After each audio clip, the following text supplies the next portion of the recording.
శ్రేష్టమైన ఉన్నతమైన ఘనమైన నీ పాదాలకు వందనములు స్తోత్రములు తండ్రి. ఈ ఆదివార మధ్యాహ్న కాలంలో తండ్రి ఈ యొక్క గ్రామానికి నడిపించి నీ యొక్క మాటలు వినిపించడానికి నిలబెట్టిన విధానాన్ని బట్టి నీకు వందనాలు. అలాగే తండ్రి వింటున్నటువంటి నీ పిల్లలకు కూడా విని విడిచిపెట్టకున్నట్లు విని వాక్యాన్ని గ్రహించే మనసును కూడా దయచేయమని చెప్పనంటున్న నాకు మరి సమయోచితమైన జ్ఞానాన్ని కూడా అనుగ్రహించుమని యేసుక్రీస్తు వారి పేరిట ఈ ప్రార్థన అడిగి వేడుకుంటున్నాం మా తండ్రి, ఆమేన్. మంచిది ప్రియులారా, కూడి వచ్చిన సంఘానికి అలాగే సంఘ కాపరి సాంసన్ సార్ గారికి స్త్రీలకి మీ అందరికీ యేసుక్రీస్తు వారి నామమున నా యొక్క వందనాలు తెలియజేస్తున్నాను. ఈ సమయంలో దేవుని యొక్క వాక్యాన్ని మీరందరూ జాగ్రత్తగా వినాలని మరి కోరుకుంటూ ఒక మంచి దేవుని యొక్క మహాజ్ఞాన గ్రంథంలో నుంచి మనం నేర్చుకుందాం. అంత్య దినములలో సంఘము యొక్క పాత్ర ఏమిటి అనే మరి సంఘమును గురించిన ఒక మంచి అవగాహన కలిగించే మంచి పాఠాన్ని మనం నేర్చుకుందాం ప్రియులారా. అంత్య దినములలో సంఘము యొక్క పాత్ర అమ్మా అర్థమైందా? మళ్ళా చెప్తాను నేనండి. అంత్య దినములలో సంఘం యొక్క పాత్ర ఏమిటి? ఈ పాఠంలో 3 విషయాలు మనం నేర్చుకుంటాం ప్రియులారా. 3 విషయాలు మనం ఇప్పుడు నేర్చుకుంటాం. ఏంటంటే అంత్య దినాలు అనగా ఏవి, సంఘం అంటే ఏది, ఈ అంత్య దినాలలో దేవుడు సంఘానికి పెట్టినటువంటి బాధ్యత ఏది అనే విషయాలు మనం ఇప్పుడు నేర్చుకుందాం.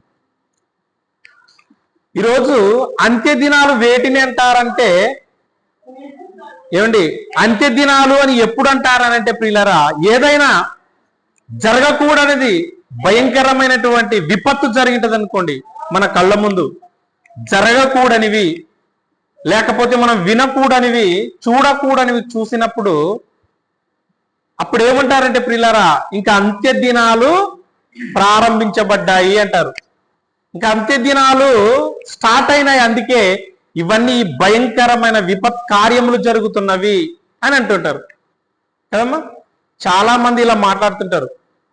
కానీ ఈ క్రైస్తవులకు, దేవుని నమ్మినటువంటి క్రైస్తవ్యానికి అంత్య దినాలు ఎప్పుడు స్టార్ట్ అయ్యాయో ఎప్పుడు ప్రారంభించబడ్డాయో సరిగ్గా తెలియదు ప్రియులారా.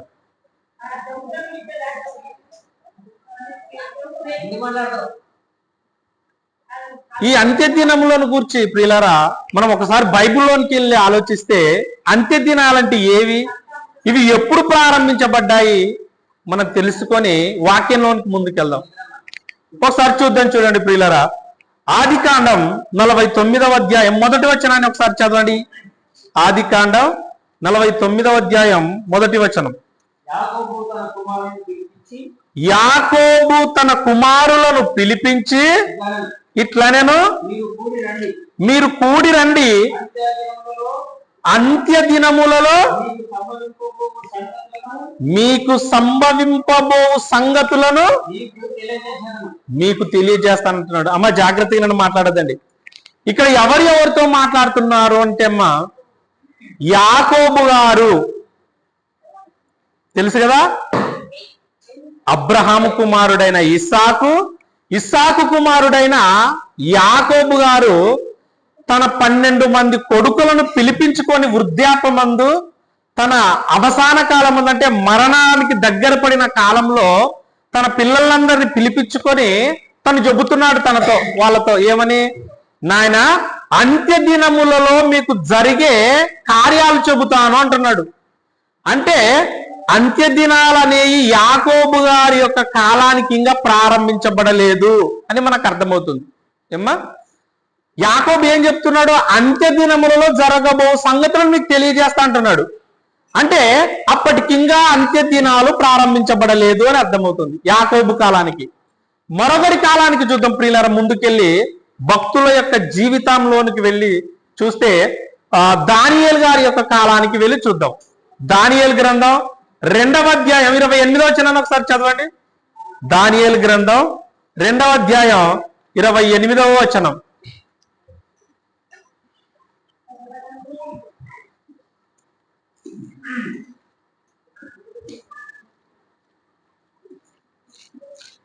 దానియేలు గ్రంథం 2వ అధ్యాయం 28 వచనం. హెజ్కేల్ పక్కలో ఉంటుంది చూడండి అమ్మా. అయితే మర్మములను బయలుపరచుగల దేవుడొక్కడు పరలోకమందున్నాడు. అంత్య దినముల యందు కలుగబోవు దానిని ఆయన రాజుకు నెబుకద్నెజరుకు తెలియజేయుదును అంటున్నాడు. అమ్మ జాగ్రత్తగా వినండి, వాక్యాన్ని చదవండి. మీరు నేను చెప్పినప్పుడు చదవాల, వాక్యాన్ని చదివి సహాయం చేయాల. కాబట్టి ఇక్కడ ఒక దానియేలు గారితో ఏం మాట్లాడుతున్నాడు, దానియేలు గారు ఏం చెప్తున్నాడు అంటే, అంత్య దినములలో జరగబోవు దానిని దేవుడు నెబుకద్నెజరుకి కలల ద్వారా తెలియజేసాను అంటున్నాడు.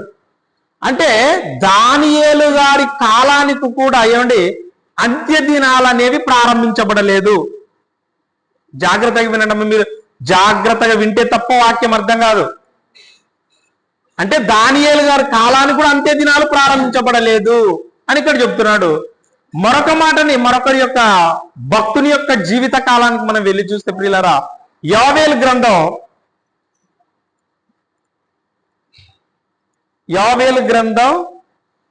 2వ అధ్యాయం 28 వచనం చూడండి ఒకసారి.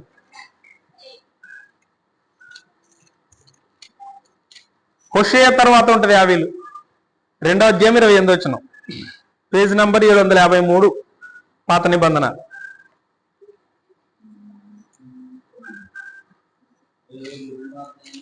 ఉమ్ 28 వచనం. తరువాత నేను సర్వజనుల మీద నా ఆత్మను కుమ్మరింతును, మీ కుమారులను మీ కుమార్తెలను ప్రవచనములు చెప్పుదురు, మీ ముసలివారు కలలు కందురు, మీ యవనులు దర్శనములు చూతురు. ఆ దినములలో నేను పనివారి మీదనో పని కత్తెల మీదనో నా ఆత్మను కుమ్మరింతును. మరియు ఇక్కడ ప్రియులారా, ఇక్కడ చదవబడిన వాక్యాన్ని మనం ఆలోచిస్తే ఇక్కడ ఏం చెబుతున్నాడు ప్రవక్త అంటే, ఆ దినములలో ఏం జరుగుతుందో యోవేలు ప్రవచిస్తున్నాడు. ఆ దినములు అంటే ఏమంటే అంత్య దినాలు అని అర్థం ప్రియులారా. ఆ దినములలో ఏం జరుగుతుందంటే, మీ పిల్లలు కలలు గందురు, దర్శనాలు చూస్తారు, మీ ముసలివారు కలలు గందురు అని వీటన్నిటిని అప్పుడు మీ వారి మీద అందరి మీద ఆత్మ కుమ్మరింపబడుతుంది అని చెప్తున్నాడు. ఏ కాలంలో? ఆ దినములలో అన్నాడు. ఆ దినములు అంటే అంత్య దినాలు అని అర్థం. అంటే ఇప్పుడు మీకు అంత్య దినాల కోసం పూర్తిగా క్లారిటీ అర్థమవుతుంది. అంటే యోవేలు గారి కాలానికి కూడా అంత్య దినాలు ఇంకా ప్రారంభించబడలేదు. మరి ఎప్పుడు ప్రారంభించబడ్డాయి అని మనం ఆలోచిస్తే ప్రియులారా, ఈ ప్రవచన వాక్యము నెరవేర్పు జరిగింది ఎక్కడ? క్రొత్త నిబంధనలో ఉంటుంది. ఇది ఎక్కడంటే అపోస్తుల కార్యం 2వ అధ్యాయం 16వ వచనం ఒకసారి చూడండి. అపోస్తుల కార్యం 2వ అధ్యాయం 16వ వచనం. యోవేలు ప్రవక్త ద్వారా చెప్పబడిన సంగతి ఇదే, ఏమనగా అంత్య దినముల యందు నేను మనుషులందరి మీద నా ఆత్మను కుమ్మరిస్తానని యోవేలు గ్రంథంలో రాయించాడు కదా, అది ఇక్కడ ఎత్తి వ్రాస్తున్నాడు. ఎందుకంటే ఇక్కడ నెరవేర్పు జరిగింది. అమ్మా పిల్లలతో జాగ్రత్త, మీరు వాక్యం దగ్గర. ఇది నెరవేర్పు జరిగింది అంటే అంత్య దినాల్లో జరుగుతుంది అన్నాడు కదా. అంటే అంత్య దినాలు ఎప్పుడు ప్రారంభించబడ్డాయి అంటే ప్రియులరా, అపోస్తుల కార్యానికి వచ్చేసరికి అంత్య దినాలు ప్రారంభించబడ్డాయి. ఈ ప్రవచనము నెరవేరింది. అంటే మీకు ఒక మాటలో చెప్పాలంటే ప్రియులరా, అంత్య దినాలు ఎప్పుడు ప్రారంభించబడ్డాయి ప్రపంచానికంటే, యేసుక్రీస్తు వారు మొదటి రాకడి లోకానికి వచ్చాడు కదా, మరియమ్మ గారి గర్భం ద్వారా కుమారుడుగా పుట్టి ఈ లోకానికి వచ్చాడు కదా 2020 సంవత్సరాల క్రితం. మీ అందరికి తెలుసు, మనందరం పండగ చేసుకుంటాం. ఏది? క్రిస్మస్ పండుగ. అంటే యేసుక్రీస్తు వారి పుట్టుకతోనే ఈ ప్రపంచానికి అంత్య దినాలు ప్రారంభించబడ్డాయి. అంటే అర్థమైందా? యేసుక్రీస్తు వారి మొదటి రాకడతోని ప్రపంచానికి అంత్య దినాలు ప్రారంభమయ్యాయి. ఇవి ఎప్పటి వరకు ఉంటాయి అంత్య దినాలు అని అంటే ప్రియులరా, యేసుక్రీస్తు వారు మరలా రెండవసారి ఈ లోకానికి వస్తాడు చూడండి. రెండవ రాకడ ఆయన వచ్చి తన సంఘాన్ని పరలోకానికి తీసుకెళ్తాడు. మనందరినీ. అప్పటి వరకు దీన్ని అంత్య దినాలు అని పిలువబడ్డాయి ప్రియులారా. ఈ అంత్య దినాలు ఎప్పటి నుంచి ఎప్పటి వరకు అంటే యేసుక్రీస్తు వారు పుట్టుక మొదలుకొని రాకడ మొదలుకొని మొదటిది రెండవ రాకడ వరకు ఈ మధ్య కాలంలో ఉన్నవి అంత్య దినాలు అంటే అర్థమైందా? ఇప్పుడు అర్థమైంది కదా. అంత్య దినాలంటే ఏమంటే యేసుక్రీస్తు వారి పుట్టుకతో ప్రారంభించబడి ఆయన రెండవ రాకడతో ముగుస్తాయి. ఇవన్నీ అంత్య దినాలు. ఇప్పుడు నేను చెప్పినది ఏంటంటే అంత్య దినములలో సంఘం యొక్క పాత్ర ఏంటి అన్నాను. ఏంటమ్మా? ఈరోజు మీరందరూ సంఘంగా ఉన్నారు కదా. అంత్య దినాలలో మనం ఉన్నాం సంఘంగా. ఈ అంత్య దినాలలో ఉన్న సంఘము దేవుడు ఒక పాత్ర ఇచ్చాడంట. ఆ పాత్ర ఏంటో మనకు తెలియాలి. ఆ పాత్ర ఇవన్నీ తెలిస్తే ప్రియులరా మనం వాటి ప్రకారం బ్రతికితేనే మనము దేవుడు అనుకున్నట్టుగా చెప్పినట్టుగా బ్రతికిన వారం అవుతాం. కాబట్టి ఈ అంత్య దినాలు అనేది మనకు అర్థమైంది. ఇప్పుడు అంత్య దినములలో సంఘం యొక్క పాత్ర ఏంటో ఆలోచిద్దాం. సంఘము ఏమండి? సంఘం అంటే ఏంటి? ఏది సంఘం? సంఘం అంటే ఏంటంటే ప్రియులారా లోకంలో ఎన్నో రకములైన సంఘాలు మనకు కనిపిస్తాయి, వినిపిస్తాయి. విన్నారు కదా మీరు? మహిళా సంఘాలని, తర్వాత డ్వాక్రా మహిళల సంఘాలని, లేకపోతే కార్మికుల సంఘాలని, ఏంటి కళ్ళు గీత కార్మికుల సంఘాలని, ఇలా ఎన్నో పలు విధములైన సంఘాలు ఈ లోకంలో ఉన్నాయి. ఏంటి విన్నారు కదా మీరు? ఎన్నోసార్లు వినింటారు. అంటే ఎన్నో రకములైన సంఘాలు ఈ లోకంలో ఉన్నాయి. మరి దేవుని యొక్క సంఘం అంటే ఏది? ఇన్ని సంఘాలు కలిసిన, ఇన్ని సంఘాలుగా పిలువబడుతున్నటువంటి ఈ ప్రపంచంలో ఏది దేవుని సంఘం? దేనిని దేవుని సంఘం అంటారు? ఇది మనకు తెలియాలి ప్రియులరా. కాబట్టి అసలు సంఘం అంటే ఏంటో ఇప్పుడు మనం తెలుసుకోవాలి. ఒకసారి చూద్దాం. చూడండి, సంఘం అంటే ఏంటో దేవుడు మనకు బైబిల్లో నుంచి వ్రాయించాడు. కొరింథీయులకు రాసిన మొదటి పత్రిక 1వ అధ్యాయం 2వ వచనాన్ని ఒకసారి చదవండి అమ్మా. కొరింథీయులకు రాసిన మొదటి పత్రిక 1వ అధ్యాయం 2వ వచనం. కొరందిలో ఉన్న దేవుని సంఘమునకు అనగా, ఇక్కడ జాగ్రత్తగా వినండి, కొరందిలో దేవుని సంఘం ఉందంట. అంటే అనగా ఇంకా ఏదైనా వేరేది అర్థం చేసుకుంటారని ఇక్కడ పౌలు గారు నొక్కి మరీ చెప్తున్నాడు. ఇప్పుడు చదవండి సార్. కొరందిలో ఉన్న దేవుని సంఘమునకు అనగా క్రీస్తు యేసునందు పరిశుద్ధపరచబడిన వారై పరిశుద్ధులుగా ఉండుటకు పిలువబడిన వారికి అంటున్నాడు. చూడండి ప్రియులారా, అంటే దేవుని సంఘము అని ఎవరినంటారు? ఎవరు సంఘము అని అంటే ప్రియులారా, ఎవరైతే యేసుక్రీస్తునందు పరిశుద్ధపరచబడడానికి పిలువబడ్డారో వాళ్ళే దేవుని యొక్క సంఘం. ఎవరైతే క్రీస్తునందు పరిశుద్ధపరచబడి సంఘంలోకి అనగా దేవుని సంఘంలోనికి చేర్చబడ్డారో వాళ్ళే దేవుని యొక్క సంఘం. అన్ని సంఘాలు కాదు ప్రియులారా. ఈ లోకంలో ఎన్నో సంఘాలు ఉన్నాయి, ఎన్నో రకములైన సంఘాలు ఉన్నాయి. అవి నిజమైన సంఘాలు కాదు.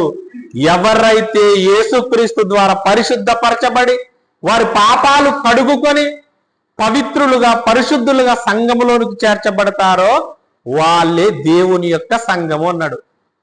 ఏమంటే ఇదే సంఘం. ఇప్పుడు మీకు అర్థం కావడానికి మరొక మాట చూద్దాం. చూడండి ప్రియులారా, కొరంథీయులకు రాసిన ప్రకటన గ్రంథం 5వ అధ్యాయం 9-10 వచనాలు ఒకసారి చదవండి. ప్రకటన గ్రంథం 5వ అధ్యాయం. ఆ పెద్దలు నీవు ఆ గ్రంథమును తీసుకొని దాని ముద్రలను విప్పుటకు యోగ్యుడవు, నీవు వధింపబడిన వాడవై నీ రక్తమిచ్చి ప్రతి వంశంలోనూ ఆయా భాషలు మాట్లాడు వారిలోను ప్రతి ప్రజలలోనూ ప్రతి జనములోనూ దేవుని కొరకు మనుషులను కొని మా దేవునికి వారిని ఒక రాజ్యమును గాను యాజకులను గాను చేసితివి అంటున్నాడు. దేవుని సంఘం ఎవరంటే ప్రియులారా, వధింపబడినటువంటి యేసుక్రీస్తు వారి యొక్క రక్తం ముందు చూశారు. మన కోసం తన ప్రాణం పెట్టాడు, తన రక్తాన్ని కార్చాడు.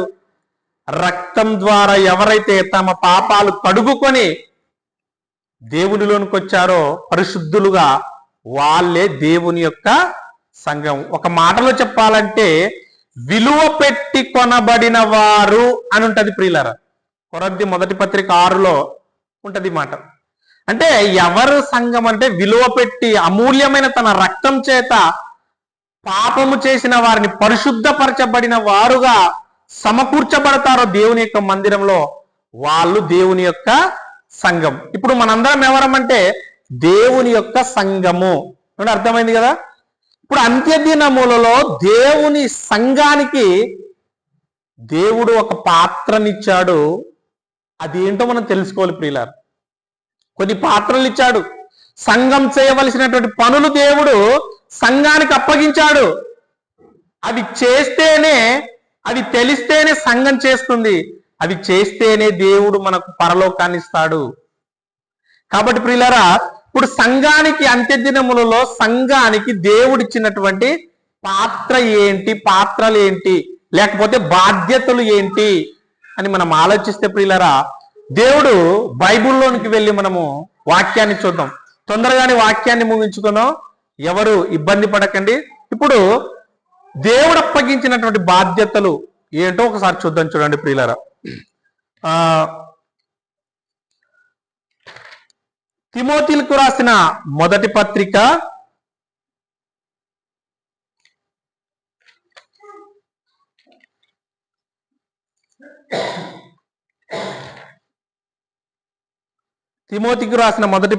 3వ అధ్యాయం 14-15 వచనాలు చదువుకుందాం. చూడండి. మొదటి తిమోతికి రాసిన పత్రిక 3వ అధ్యాయం 14-15 వచనాలు చదవండి అమ్మ. శీఘ్రముగా మీ యొద్దకు వత్తునని నిరీక్షించుచున్నాను, అయినను నేను ఆలస్యం చేసిన ఎడల దేవుని మందిరములో అనగా జీవము గల దేవుని యొక్క సంఘములో, ఏం చెప్తున్నాడమ్మా? జీవము గల దేవుని సంఘములో జనులు అనగా మనమే ఎలా ప్రవర్తించాలో, ఎలా నడుచుకోవాలో, ఎలా బ్రతకాలో దేవుని ద్వారా ఏమండి ఇక్కడ మాట్లాడుతున్నారు. ఎవరు? అపోస్తులుడైనటువంటి పౌలు గారు తన ప్రియ కుమారుడు శిష్యుడైనటువంటి తిమోతి గారికి వ్రాస్తున్నాడు, లేదా చెబుతున్నాడు. తిమోతి గారికి ఎందుకు చెప్తున్నాడు? తిమోతి గారికి ఎందుకు చెప్తున్నాడంటే ప్రియులారా, తిమోతి గారు సంఘానికి కాపరిగా ఉన్నాడు, లేదా నాయకుడుగా ఉన్నాడు, సంఘాన్ని నడిపిస్తున్నాడు. కాబట్టి సంఘంలోని జనులను ఎలా నడిపించాలో, వాళ్ళని ఎలా పాలించాలో, వాళ్ళకు ఎలా దేవుని యొక్క మార్గాన్ని వివరించాలో పౌలు గారు తిమోతి గారికి చెబుతున్నాడు. సంఘ నాయకునికి ఎలా నడుచుకోమంటున్నాడో, సంఘం అంటే ఏంటి ఇక్కడ చెబుతున్నాడు. చూడండి ప్రియులారా, ఇప్పుడు చదువుకుందాం. చూడండి మరలా సార్ చదవండి. ఆ సంఘము సత్యమునకు స్తంభమును ఆధారమునై ఉన్నది అంటున్నాడు. చూడండి ప్రియులారా, అంటే ఇక్కడ ఏం చెబుతున్నాడు అని అంటే 3వ అధ్యాయం 13-14 వచనంలో, 14-15 వచనంలో, నేను ఆలస్యం చేసిన యెడల దేవుని యొక్క మందిరములో అనగా జీవము గల దేవుని సంఘములో జనులు ఎలాగ ప్రవర్తించాలంటే అది నీకు తెలియవలనని ఈ సంగతులు మీకు వ్రాయిచున్నాను. ఆ సంఘము సత్యమునకు స్తంభమునై ఆధారమునై ఉన్నది అంటున్నాడు. అంటే సంఘంలోని జనులు ఎలా ప్రవర్తించాలి, తిమోతి ఎలా నడుచుకోవాలి, వాళ్ళు ఎలా ప్రవర్తించాలి, ఎలా నడుచుకోవాలి, ఎలా బ్రతకాలి అని అంటే వాళ్ళు సత్యానికి స్తంభాలుగా ఉండాలి అంటున్నాడు. ఎవరు? సంఘములోని జనులు. ఎవరు సంఘంలోని జనులు? ఊర్లో ఉన్న ప్రజల కాదు, దేవుని యొక్క మందిరంలో ఉన్నటువంటి మనమే. ఎలా ప్రవర్తించాలంటే ఇదిగో సంఘం సత్యానికి స్తంభంగా ఉండాలి అన్నాడు. మరి సంఘం అంటే ఎవరు? మీరు జీవము గల దేవుని ఆలయము సంఘమునై ఉన్నారన్నాడు. అంటే మనమే దేవుని యొక్క సంఘం, మనమే దేవుని యొక్క ఆలయం. మనం ఎలా నడుచుకోవాలి సంఘానికి వచ్చిన వాళ్ళమంటే ప్రియులారా, ఇదిగో సత్యానికి స్తంభాలుగా ఉండాలి అన్నాడు. అసలు సత్యానికి స్తంభాలంటే ఏంటి? స్తంభాలంటే అసలు అర్థం ఏంటి? మొత్తానికి సత్యం అంటే ఏంటి అంటే సత్యం అంటే ఏంటి? సత్యం అంటే ప్రియులారా, యోహాను సువార్త 17:17 ఉంటది. నీ వాక్యం వారికి ఇచ్చి తిని, నీ వాక్యమే సత్యము. అది ఒకనాడున్నటువంటి పిలాతు గారికి తెలియలేదు. సత్యం అనగానేమి అని యేసుక్రీస్తును నేను సత్యమును గూర్చి సాక్ష్యం ఇచ్చుటకు వచ్చితనని యేసుక్రీస్తు వారు చెబితే తనకు సత్యం అనగా ఏమి అని యేసుక్రీస్తు వారికి తిరిగి క్వశ్చన్ వేస్తాడు.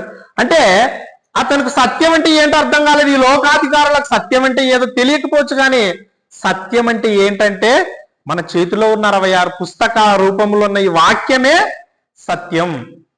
అంటే మనం ఎలా ఉండాలి అన్నాడు? సత్యానికి స్తంభాలుగా ఉండాలి అంటున్నాడు ప్రియులారా. అసలు స్తంభాలంటే ఏంటి? స్తంభం అంటే ఏంటంటే ప్రియులారా, స్తంభము అంటే ఏమండి, బరువును మోసేది, లేకపోతే నిలవబెట్టేది ఒక దాన్ని అని అర్థం. ఈరోజు ప్రతి ఇంటికి మీరు ఇల్లు కట్టించుకుంటారు కదా, ప్రతి వాళ్ళకి ఇండ్లు ఉన్నాయి. ఇంటికి ఏమండి, ఇంతకు ముందు పాతకాలంలో అయితే స్తంభాలు అనేటువంటి కట్టెతో చేసినట్టు, కర్రతో, లేదా దూలాలు అంటారు. ఇప్పుడు ఫిల్లర్స్ రూపంలో సిమెంట్తో ఫిల్లర్స్ వేస్తారు, లేదా గోడలు కట్టుకుంటారు. ఇవి ఏం చేస్తాయి ప్రియులారంటే మనకు నిలవబెట్టేస్తాయి. పైన ఉన్నటువంటి మన షెడ్డుని కానీ, స్లాబ్ను కానీ, ఇంటిని కానీ ఇవి నిలవబెడతాయి, లేదా బరువును మోసేటివి అని మనకు తెలుసు. అలాగే ఇది మనకు అర్థమైతే ప్రియులారా, సత్యానికి స్తంభాలుగా ఉన్న జనులు ఏం చేయాలంట అండి? సత్యాన్ని కూడా నిలవబెట్టడానికి ఉండాలంట ప్రియులారా. అందుకే మనం స్తంభాలుగా నిలవబడాలి సంఘంలో అన్నాడు. స్తంభాలుగా నిలవబడితేనే మీరు సత్యం నిలవబడుతుంది. సత్యం అంటే వాక్యం.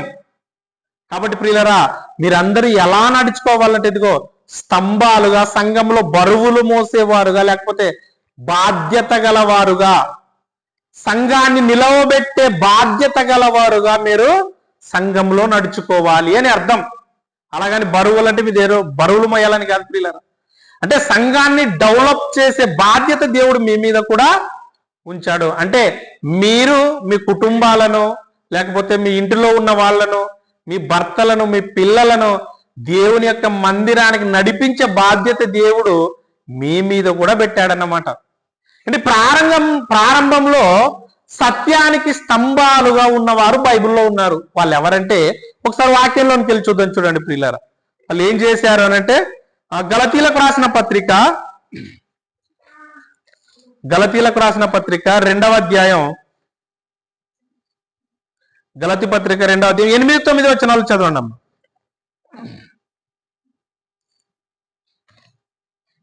గలతీ పత్రిక 2వ అధ్యాయం 8-9 వచనాలు. అనగా సున్నతి పొందిన వారికి అపోస్తులుడనవుటకు పేతురునకు సామర్థ్యం కలుగజేసిన వాడే అన్యజనులకు అపోస్తులుడనవుటకును నాకును సామర్థ్యము కలుగజేసనని వారు గ్రహించినప్పుడు స్తంభములుగా ఎంచబడిన కొంతమంది ఉన్నారు. చూడండి ప్రియులారా, స్తంభములుగా సంఘంలో కొంతమంది ఉన్నారు. ప్రారంభ కాలంలో వారు ఏం చేశారంటే ప్రియులారా, సత్యాన్ని నిలవబెట్టారు, సంఘాన్ని కాపాడారు. వాక్యాన్ని మనకి ఈరోజు మన చేతుల్లో రావడానికి ప్రియులారా వారు కూడా కృషి చేశారు. ఎవరు వాళ్ళు అనంటే చెప్తున్నాడు చూడండి, స్తంభములుగా ఎంచబడిన యాకోబు, కేఫా, యోహాను అనువారు నాకు అనుగ్రహింపబడిన కృపను కనుగొని అంటున్నాడు. చూడండి ప్రియులారా, అంటే సంఘానికి స్తంభాలుగా, సత్యానికి స్తంభాలుగా నిలవబడిన వారు ప్రారంభంలో కొందరు ఉన్నారు. ఎవరు? కేఫా అంటే పేతురు, యాకోబు గారు, యోహాను గారు అంటున్నాడు. వీళ్ళు ఎవరు అనంటే ప్రియులారా, యేసుక్రీస్తుని వెంబడించినటువంటి శిష్యులు. వీళ్ళు ఏం చేశారంటే ప్రియులారా, ఎన్నో శ్రమలు, ఎన్నో కష్టాలు, ఎన్నో ఇబ్బందులు. ఆ రోజు క్రైస్తవ్యాన్ని కూడా పెట్టారు ఆనాడున్నటువంటి అధికారులు, ప్రభుత్వం. క్రైస్తవ్యం ఉండకూడదు, లేకపోతే క్రీస్తును ప్రకటించకూడదు, దేవుని యొక్క వాక్యం బోధించకూడదు, ఎవరు ఈ యొక్క క్రైస్తవ్యాన్ని ఎవరు నమ్మకూడదని ఆ రోజు కూడా ఏమండి క్రైస్తవుల మీద అధికారులు అన్న వాళ్ళు దాడులు చేశారు, భయంకరంగా వాళ్ళని హింసించారు. అయినా వాళ్ళు ఏం చేశారంటే ప్రియులారా, దేవుని కోసం నిలవబడ్డారు. ఎవరికి భయపడకుండా ఎన్ని శ్రమలు ఎన్ని కష్టాలు వచ్చినా సంఘాన్ని కాపాడడానికి స్తంభాలుగా నిలవబడి కాపాడారు. వాళ్ళు కాపాడినటువంటి ఫలితం ఈరోజు మనం కూడా, ఈరోజు మన చేతిలో వాక్యం ఉంది, సంఘంగా మనందరము ఉంటున్నాం. అంటే సత్యానికి స్తంభాలుగా ఎవరున్నారు? ఒకనాడు అపోస్తులు ఉన్నారు, పురుషులుగా వాళ్ళు ఉన్నారు. అంటే స్తంభాలుగా ఉండవలసిన బాధ్యత ఎవరిదంటే సంఘములో ఉన్నటువంటి మనదే. కాదు బాబు, అక్కడైతే పురుషులను గురించి చెప్పాడు, మరి పురుషులేదే కదా బాధ్యత అనే ఆలోచన మీకు రాచిపోయారు. అక్కడ యాకోబు, కేఫా, యోహాను గురించి చెప్పాడు కదా, వాళ్ళే అంటే పురుషులే స్తంభాలుగా ఉండాలి అని అనుకోవచ్చు మీరు. పురుషులు మాత్రమే కాదు ప్రియులారా, స్త్రీలకు కూడా దేవుడు చెప్పాడు. ఎక్కడ చెప్పాడు ఆ మాట? స్త్రీలు కూడా నాయకత్వం వహించాలి సంఘంలో అన్నాడు. చూద్దాం చూడండి ప్రియులు ఒకసారి. కీర్తనల గ్రంథం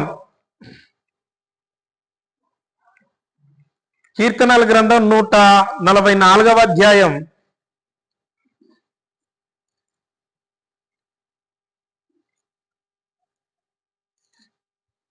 12వ వచనాన్ని చదువుకుందాం.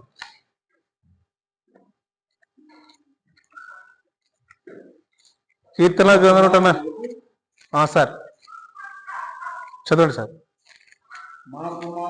మా కుమారులు తమ యవ్వన కాలమందు ఎదిగిన మొక్కల వలె ఉన్నారు.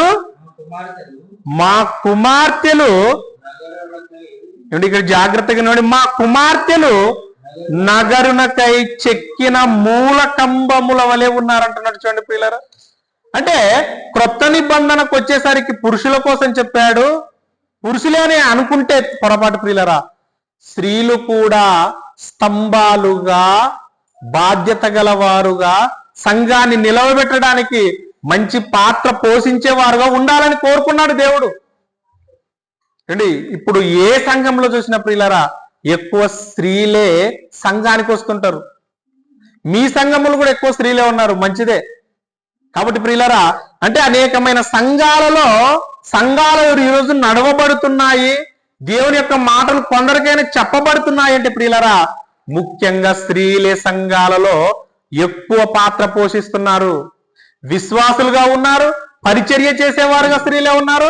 అన్నిటిలో ప్రియులారా స్తంభాలుగా, సంఘాన్ని నిలవబెట్టే, సంఘాన్ని కాపాడుకునే బాధ్యత గలవారుగా స్త్రీలే ఉండాలి అని దేవుడు కోరుకుంటున్నాడు. పురుషుల యొక్క బాధ్యత అనుకోకండి ప్రియులారా, స్త్రీలది కూడా. అర్థమైంది కదమ్మా? అంటే సంఘంలో ఉన్నటువంటి మనం ఎలా ఉండాలి అనంటే స్తంభాలుగా, బాధ్యత గలవారిగా, సంఘాన్ని నిలవబెట్టే వారుగా మనందరం ఉండాలి. ఇదండి దేవుడు పెట్టినటువంటి బాధ్యత. అది పురుషులకే అనుకుంటే పొరపాటు, స్త్రీల మీద కూడా ఉంది అని మీరు తెలుసుకోవాలి. రైట్. ఇప్పుడు మరొకటి చూద్దాం. చూడండి ప్రియులారా, దేవుడు అంత్యకాలములో సంఘం మీద పెట్టినటువంటి బాధ్యత ఏంటంటే, ఎఫెసీలకు రాసిన పత్రిక 4వ అధ్యాయం 1వ వచనం. ఎఫెసీలకు రాసిన పత్రిక క్రొత్త నిబంధనలో ఉంటది, 4వ అధ్యాయం 1వ వచనం. కాబట్టి మీరు సమాధానమును బంధము చేత ఆత్మను కలిగించు ఐక్యమును కాపాడుకొనుట యందు శ్రద్ధ కలిగిన వారై ప్రేమతో ఒకరినొకడు సహించుచు మీరు పిలువబడిన పిలుపునకు తగినట్టుగా దీర్ఘశాంతంతో కూడిన సంపూర్ణ వినయముతోనూ సాత్వికంతోనూ నడుచుకోవాలి అంటున్నాడు ప్రియులారా. జాగ్రత్తగానండి. సంఘానికి దేవుడు పెట్టినటువంటి బాధ్యత ఏంటంటే ప్రియులారా, మరొకటి ఇక్కడ చెప్తున్నాడు. సంఘములో ఉన్న స్త్రీలైనా పురుషులైనా పెద్దలైనా ఎవరైనా ఎలా నడుచుకోవాలి అంటున్నాడంటే అందరూ ఐక్యత కలిగి ఉండాలి అంటున్నాడు.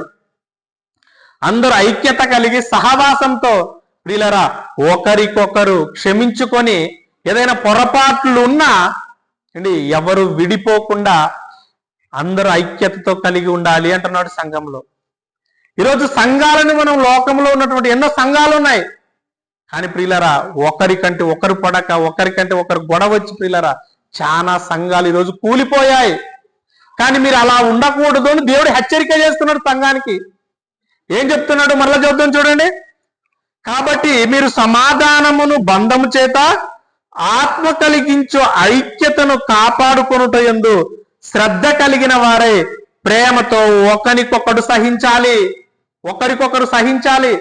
ఏ గొడవలు మీలో రాకూడదు, ఎలాంటి ఇబ్బందులు మీలో సంఘంగా ఉన్న మీలో రాకూడదు అంటున్నాడు. అపవాది ఏమండి, అపవాది దయ్యం ఉంది కదా, వీడు ఎవరిలో ఇబ్బందులు గొడవలు సృష్టిస్తాననుకున్నారు? దేవుని పిల్లలు ఎవరైతే ఉంటారో, ఎవరైతే సంఘానికి నడుచుకుంటుంటారో వాళ్ళలోని ఎక్కువ కలిగిస్తుంటాడు. కానీ వాటికి మనం లోబడిపోకూడదు అంటున్నాడు ఇక్కడ. వాటిని సహించాలి, ఐక్యత కలిగి ఉండాలి, సంపూర్ణమైన వినయము విధేయతతో ఈ ఆత్మ కలిగించే ఐక్యతను మీరు కాపాడుకోవాలి అంటున్నాడు ప్రియులారా. సంఘానికి దేవుడు పెట్టినటువంటి బాధ్యత ఇది. ఈ పాత్ర పోషించాలి సంఘం. అమ్మ పిల్లోడ దొబ్బుతాడు. ఏం జరుగుతుంది ప్రియులారా ఈ ఐక్యతతో అనంటే ప్రియులారా, మరొక మాట చూద్దాం చూడండి. కీర్తనల గ్రంథం 133వ అధ్యాయం మొదటి వచనం. కీర్తనల గ్రంథం 133వ అధ్యాయం మొదటి వచనం. సహోదరులు ఐక్యత కలిగి నివసించుట ఎంతో మేలు, అది ఎంతో మనోహరము, అది తల మీద పోయబడి అహరోను గడ్డము మీదగా కారి అతని అంగీల అంచు వరకు దిగజారిన పరిమళ తైలము వలె ఉండును అంటున్నాడు ప్రియులారా. సహోదరులు అనగా సంఘం ఐక్యత కలిగి ఎలాంటి విభేదాలు, ఎలాంటి వ్యతిరేకం లేకుండా ప్రియులారా అందరూ కలిసిమెలిసి ఉన్నారనుకో, అది దేవునికి ఎంతో సంతోషాన్ని ఇస్తుందంట ప్రియులారా. దేనివల్ల? ఇదిగో సంఘము సహవాసంగా సమాధానం కలిగి ఉంటే భూమి మీద అది దేవునికి, పరలోకములో ఉన్నటువంటి దేవునికి ఎంతో సంతోషం అన్నాడు. కాబట్టి ప్రియులారా సంఘంగా ఉన్నటువంటి మీరు ఎలా ఉండాలంటే ఐక్యత కలిగి సమాధానమును బంధం చేత అండి ఒకరినొకరు సహించుచు దేవునిలో కలిసి ఉండాలి అంటున్నాడు. ఇలా ఉంటే దేవునికి సంతోషం, దేవునికి ఆనందం, తర్వాత మనకేంటి లాభము అని అంటే ప్రియులారా అదే అధ్యాయం కిందికి చదవండి. కిందికి దేవుడు ఒక మాట చెప్తున్నాడు చూడు. సియోను కొండ మీదికి దిగివచ్చు హెర్మోను మంచు వలె నుండును, ఆశీర్వాదమును శాశ్వతమైన జీవమును అచ్చట నుండును. ఏమేముంటాయంటండి? ఆశీర్వాదం ఉంటుంది అలాంటి సంఘంలో, ఇంకా జీవము ఈ యొక్క సంఘంలో ఉంటుంది. ఏ సంఘంలో? ఐక్యతతో కలిసి ఉన్నటువంటి సంఘంలో దేవుని యొక్క ఆశీర్వాదం ఉంటుంది, దేవుని యొక్క జీవం ఉంటుంది, దేవునికి సంతోషం కూడా ఉంటుంది ప్రియులారా. దేవుడు సంఘంపై పెట్టినటువంటి బాధ్యత ఇది. సంఘం యొక్క పాత్ర, సంఘం పోషించాల్సిన పాత్ర, సంఘంలో ఉన్నటువంటి ప్రజలు నడుచుకోవలసినటువంటి బాధ్యత ఇది. ఇలా నడుచుకోవాలి మనము అని చెప్తున్నాడు ప్రియులారా. రండి మరొకటి చూద్దాం తొందరగా. దేవుని యొక్క వాక్యాన్ని మనం ముగించుకుందాం. ఇవ్వబడినటువంటి సమయంలోనే దేవుడు సంఘం మీద పెట్టినటువంటి బాధ్యత ఏంటి అని అంటే మరొకటి కొరింథీయులకు రాసిన మొదటి పత్రిక 12వ అధ్యాయం. అపోస్తుడైన పౌలు కొరింథీ సంఘానికి రాసిన మొదటి పత్రిక 12వ అధ్యాయం 27వ వచనం నుంచి చదువుకుందాం.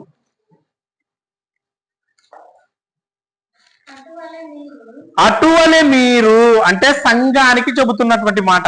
12వ అధ్యాయం 27 చదవమ్మా. అటువలే మీరు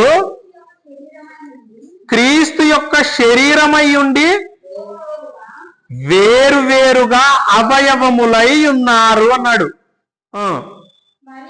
మరియు దేవుడు సంఘములో మొదట కొందరిని అపోస్తులను గాను, పిమ్మట కొందరిని ప్రవక్తలను గాను, పిమ్మట కొందరిని బోధకులను గాను, పిమ్మట కొందరిని అద్భుతములు చేయవారి గాను, తర్వాత కొందరిని స్వస్థపరచు కృపావరములు వారి గాను, కొందరిని ఉపకారములు చేయవారిని గాను, కొందరిని ప్రభుత్వములు చేయవారిని గాను, కొందరిని నానా భాషలు మాట్లాడే వారిగాను నియమించెను అంటున్నాడు. చూడండి ప్రియులారా, ఏమంటే ఇక్కడ ఒక మాట చెప్పాడు, సంఘములో ఉన్నటువంటి మీరు అవయవములై ఉన్నారు ఒకే శరీరంగా అన్నాడు.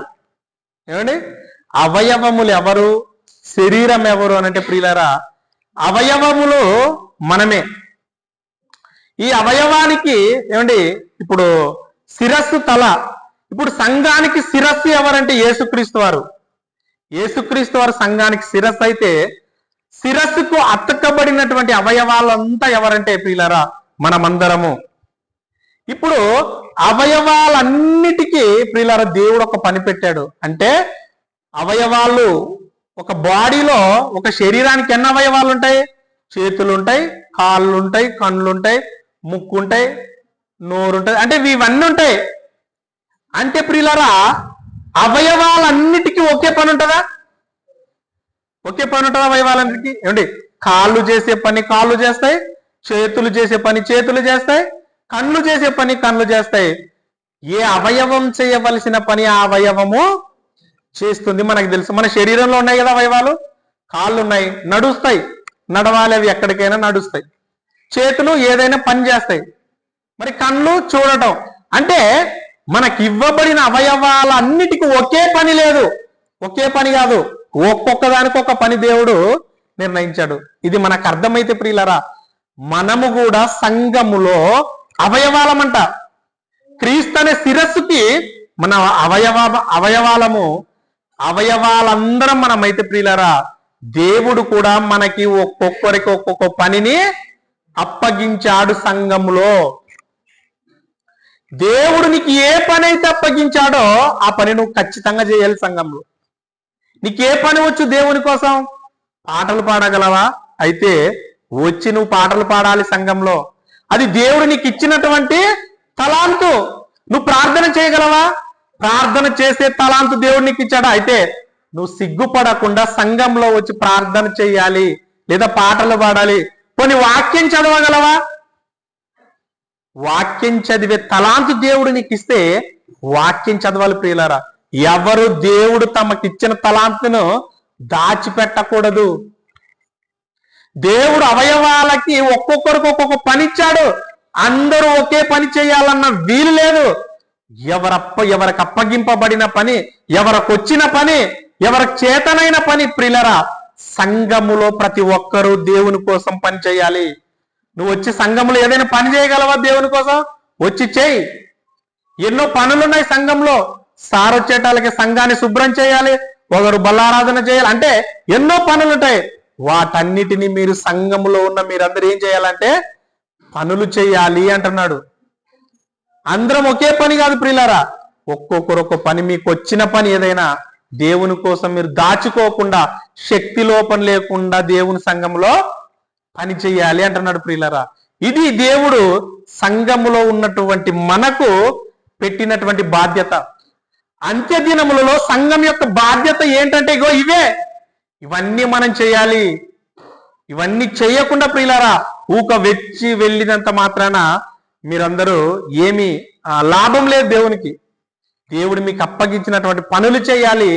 అప్పుడే దేవుడు మీరు విశ్వాసులుగా దేవుడు మిమ్మల్ని గుర్తిస్తాడు. కాబట్టి సంఘానికి పెట్టినటువంటి బాధ్యత ఇదైతే.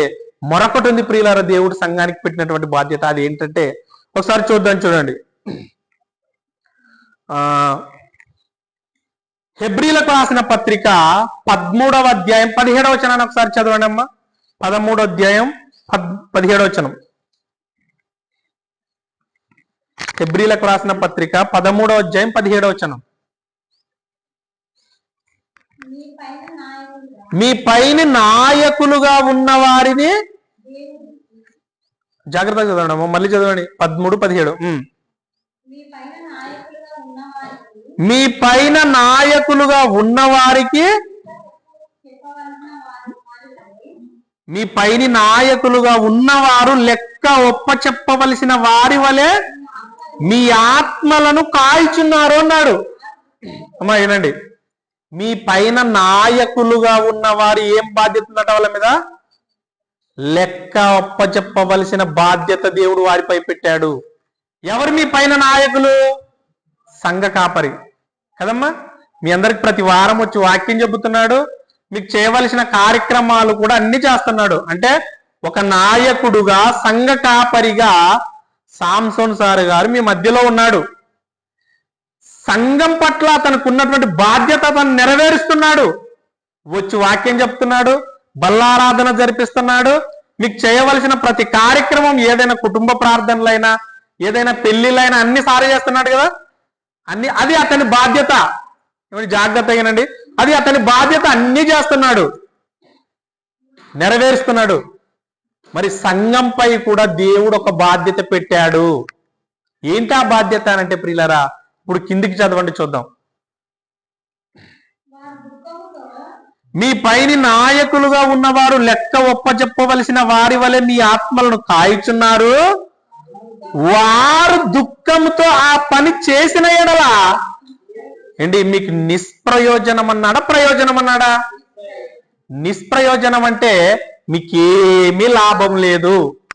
మీకు సేవకుడుగా సంఘ కాపరిగా మీ ఆత్మలు కాస్తున్నటువంటి మీ పాస్టర్ గారైనా మీ సంఘ కాపరైనా మీ నాయకుడైన ప్రియులారా, అతన్ని ఎలా చేయాలంటే ఈ పని దుఃఖముతో చేయకూడదు అన్నాడు. దుఃఖముతో చేయకుండా ప్రియులరా అతను ఎలా చేయాలంట, సంతోషంతో చేయాల. ఒకవేళ మీ దగ్గరకు వచ్చి మీ పని అతను దుఃఖంతో చూసి వెళ్ళిపోయాడు అనుకోండి, అది మీకు ఆశీర్వాదం కాదు. ఏమన్నాడు? అది నిష్ప్రయోజనం, మీకు ప్రయోజనం కాదన్నాడు. అంటే ఒక నాయకుని పట్ల ఒక కాపరి పట్ల మనం ఎలాంటి బాధ్యత కలిగి పాత్ర పోషించాలి అని చెప్పాడంటే దేవుడు, సంఘ నాయకుని పట్ల కాపరి పట్ల ప్రియులరా అతను దుఃఖపడకుండా అతను ఆనందింపజేసే బాధ్యత మనది. అంటే అతని అవసరాలు తీర్చాలి అని చెబుతున్నాడు దేవుడు. అంటే అతను మీకు పని చేస్తున్నాడు, మీరు అతనికి సహాయం చేయాలి. జీవనోపాధిలో కానివ్వండి ప్రియులరా, ఏదైనా ఇచ్చే విషయంలో కానివ్వండి, ఏ విషయంలో అయినా మీరు సంఘ కాపరి యొక్క విషయంలో దేవుడు పెట్టినటువంటి బాధ్యత ఏంటంటే అతను దుఃఖంతో ఈ పని చేయకూడదు, ఆనందంతో చేయాలి అంటున్నాడు. కాబట్టి ప్రియులరా, మీరు మీ సంఘం ఎలా నడుచుకుంటున్నారు, మీకు దేవుడిచ్చినటువంటి కాపరి పట్ల ఒకసారి ఆలోచించండి. ఎలాంటి బాధ్యత కలిగి బ్రతుకుతున్నారు, ఎలాంటి మరి పాత్ర పోషిస్తున్నారు. మరలా చదువుకుంటున్నాడు ప్రియులరా మాట, ఇది ఒకసారి చదువుకుందాం. మీ పైన నాయకులుగా ఉన్నవారు లెక్క చెప్పవలసిన వారి వల్ల మీ ఆత్మలు కాయిచున్నారు. వారు దుఃఖంతో పని చేసిన ఎడల మీకు నిష్ప్రయోజనం కనుక దుఃఖముతో కాక ఆనందంతో చేయనట్లు వారి మాట విని వారికి ఏం చేయాలంటమ్మా, వారి మాట వినాలి. వారు చెప్పే మాట ఏంటి? దేవుని యొక్క మాటలు విని విడిచిపెట్టకూడదు, ఉండి లోబడాలి. ఆయన మాటలు విని లోబడితే ఆయనకు సంతోషం, మిమ్మల్ని సంఘంగా కూర్చున్నటువంటి దేవునికి కూడా సంతోషం. ప్రియులరా, ఇది దేవుడు అంత్యకాలములలో సంఘానికి ఇచ్చినటువంటి బాధ్యతలు, పాత్రలు. వీటన్నిటిని మీరు పోషించాలి, నెరవేర్చాలి. ఏ ఒక్క దానిని మీరు పాటించకపోయిన ప్రియులరా అది శాపంగా మారుతుంది. ఆశీర్వాదానికి బదులు ప్రియులరా శాపంగా మారి మనల్ని మన కుటుంబానికి శాపంలో లోనైపోతాం ప్రియులరా. కాబట్టి వీటన్నిటిని మీరు పాటిస్తూ నెరవేరుస్తూ బాధ్యత గల సంఘంగా ఈ అంత్య దినాలలో యేసుక్రీస్తు వారు వచ్చేంత వరకు నమ్మకంగా దేవుని సన్నిధిలో నడుచుకోవాలి. ఎందుకు నడుచుకోవాలి అంటే మీరు నడుచుకోవడం కాదు ప్రియులరా, మీరు నడుచుకోవడం కాదు, మీ కుటుంబంలో ఉన్న వారందరినీ సంఘానికి తీసుకురావాలి. ఎందుకు తీసుకురావాలి? వాళ్ళు ఇంకా మారలేదు కదా, రారు కదా అనే ఆలోచన మీకు ఉండొచ్చు, చెప్పినా రారు. వాళ్ళని ఎందుకు తీసుకురావాలంటే చివరికి ఇది ఒక మాట వాక్యాన్ని చూపించి నేను ముగిస్తాను చూడండి. ఏదంటే ప్రియులరా,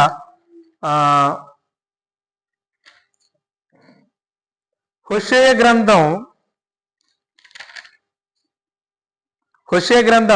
14వ అధ్యాయం ఒకసారి 4వ వచనాన్ని చదువుదాం చూడండి. హోషేయ గ్రంథం 14వ అధ్యాయం 4వ వచనం.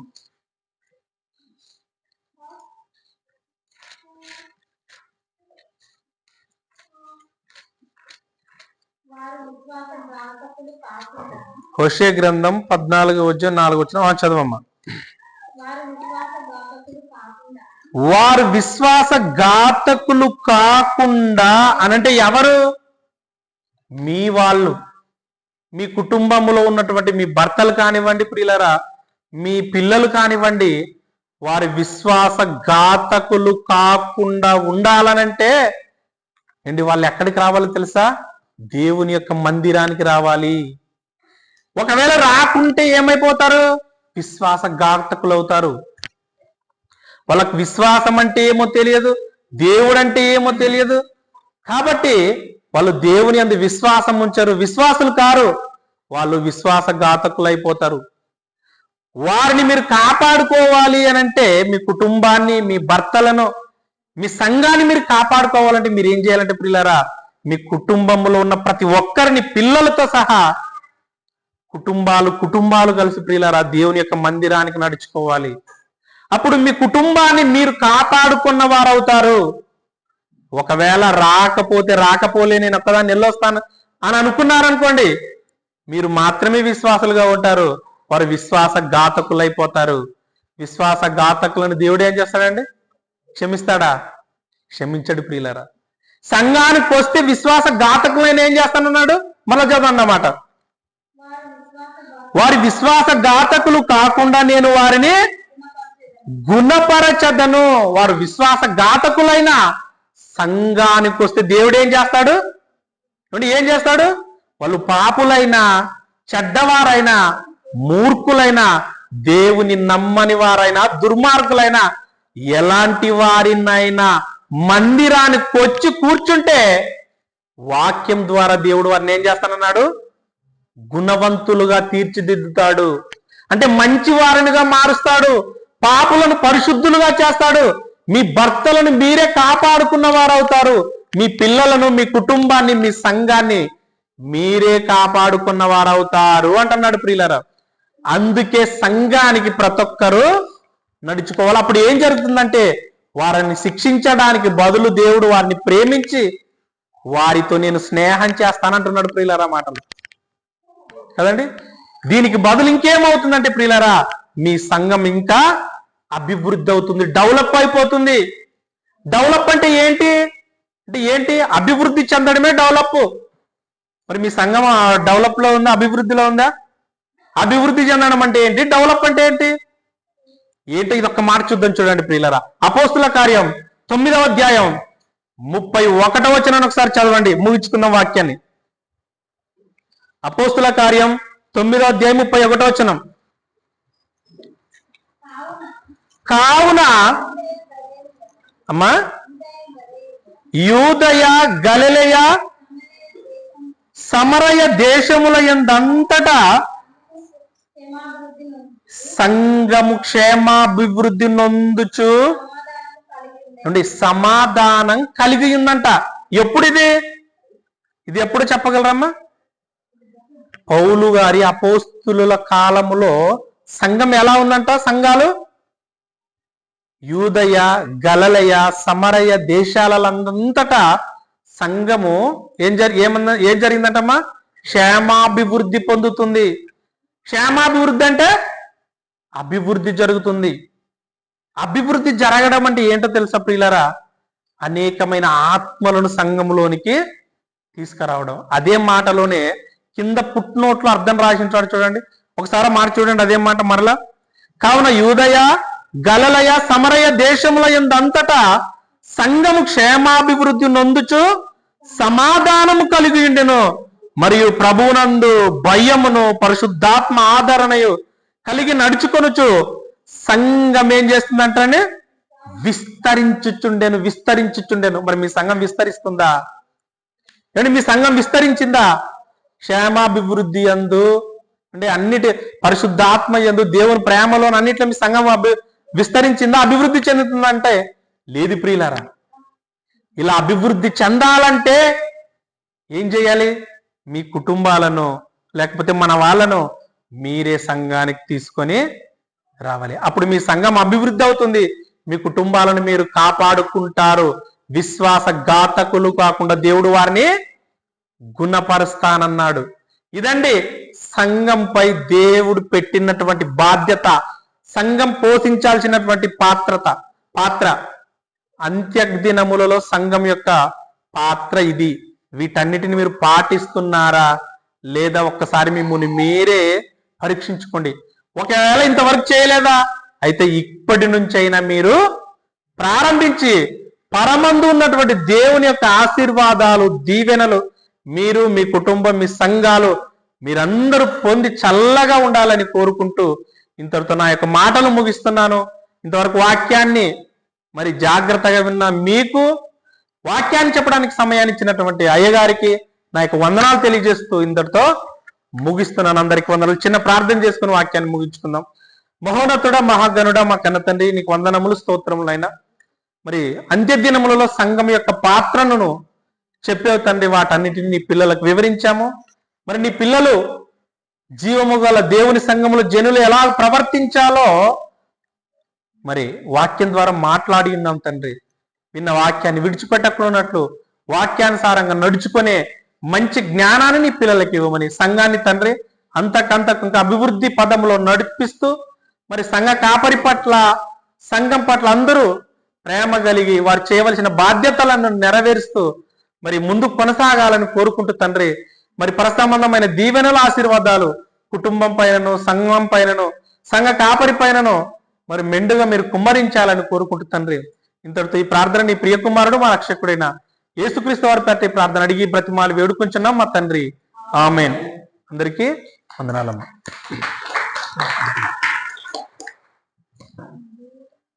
సేవ్ చేసేది.